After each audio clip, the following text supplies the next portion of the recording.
Avoid the soda known as Uncle Al's Pop by SummerAndTinkles. If you see a soda called Uncle Al's Pop at your local gas station, leave it on the shelf. I already lost a friend to it, and now I'm a victim of that evil drink as well. I guess I should start from the beginning.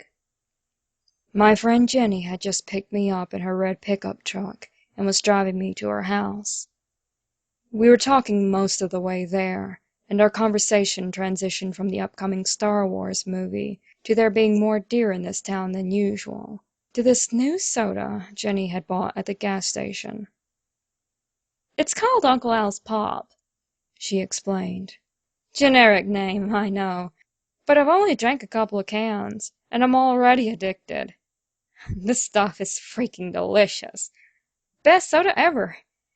You'll have to try some when we get there." Sure enough, as soon as we arrived at her place, she took me onto her back deck where a cooler sat by the steps. Inside the cooler, mixed in with the ice, were a dozen pale green soda cans with the name Uncle Al's Pop written on each of them. She pulled out 2 cans, one for me and one for herself. "Try it," she said, handing me my can. I pulled the tab open, and a bit of the soda fizzled out. It was a sickly yellow-green, a color I had never seen in soda before. Despite this, I remembered the lesson of Dr. Seuss' Green Eggs and Ham. Don't judge food by their color. I tilted the can back and took a small sip. I regret taking that sip, for 2 reasons. The long-term reason you'll find out later, but the short-term reason was that the soda tasted horrid, like piss mixed with ink. I wanted to spit it out, but I didn't want to offend my friend. So, after much struggling, I managed to swallow the awful stuff. "What do you think?" she asked. I placed the can on the table. "Not my favorite," I said, wincing from the nasty aftertaste. Jenny shrugged. "To each their own," she said. She chugged down her can before tossing it into the recycle bin and going to the cooler for seconds. She clearly felt the opposite about this soda than I did. It didn't surprise me that much. Jenny had always been a lot less picky eater than I was. I had seen her tolerate strange foods, from durians to oysters. She always made fun of my inability to handle these foods, calling me tender tongue. While she drank from her second can, I noticed a brown spot on her arm. The spot started out small at first, looking like a freckle that hadn't been there previously, and suddenly it was the size of a quarter. Then I noticed a bunch of other brown spots forming on her arms and legs. "Jenny?" I said. She lowered the can from her lips. "Yes?" she asked. I jumped as she gazed at me. Her face looked more elongated than it had previously. Her nose was turning black. Her ears looked longer and larger.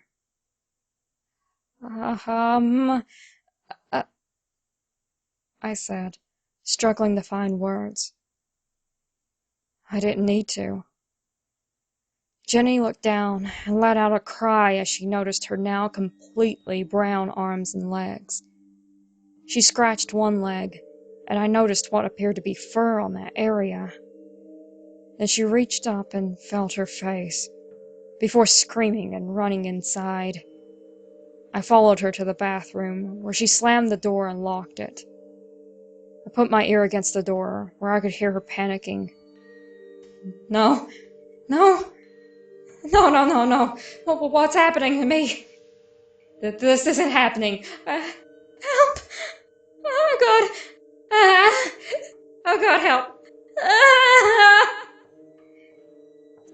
I felt chills run through my bones.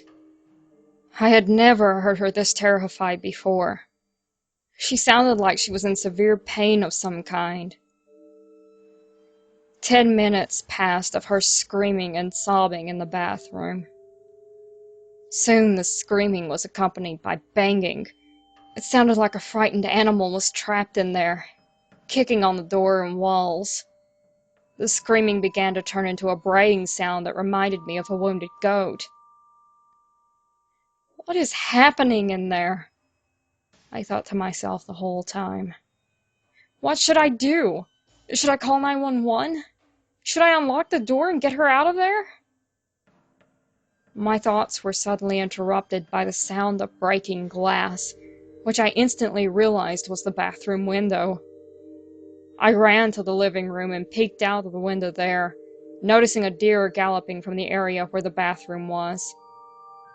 The deer turned and looked in my direction, and I swear to God, I noticed a strange expression in its eyes. An expression that resembled a mixture between fear, confusion, and sadness. After a few minutes of staring at me like that, the deer turned and ran off into the woods. The next day, I got a call from Jenny's mother, telling me that her daughter was missing and asked if I had any idea where she was. I lied and told her I hadn't seen her recently. I mean, would you believe me if I told you I had seen your daughter turn into a deer after drinking a couple magic cans of soda? She told me she'd call the police if Jenny wasn't seen by tonight, and I hung up. That's when I noticed the brown spot on my arm. Identical to the one I had seen on Jenny. I touched it with one finger. It felt like fur. I realized, to my horror, that whatever was in the soda was affecting me as well. Clearly, my transformation wouldn't be as fast as Jenny's, since I didn't drink anywhere near as much soda as she did. But sooner or later, I would be a deer, like her. And then I remembered the growing deer population. How many other people had drank that soda without knowing what was in each can? How many folks were now running around the town losing their mind in the body of a hoofed mammal? It's been about a week since my transformation started. I've locked myself up in the basement, since I don't want anyone to be freaked out by the mutant deer monster running around. Every hour I feel my organs and bones slowly reshaping. God, it hurts. As horrific as Jenny's transformation may have been, at least it was fast compared to mine, only lasting about 10 minutes as opposed to being drawn out over a week. My fingers are becoming hooves, making it hard to type. I also have to turn my head to get a good look at the screen, since my eyes are a lot further to the side than they used to be. I'm posting this here hoping that the other people will heed my warning not to buy any of that cursed soda. Call a friend or family member and tell them about it as well. In the meantime, I wish that hunting season would come sooner. Then me, Jenny, all those other poor innocent people turned deer will finally be put out of our misery.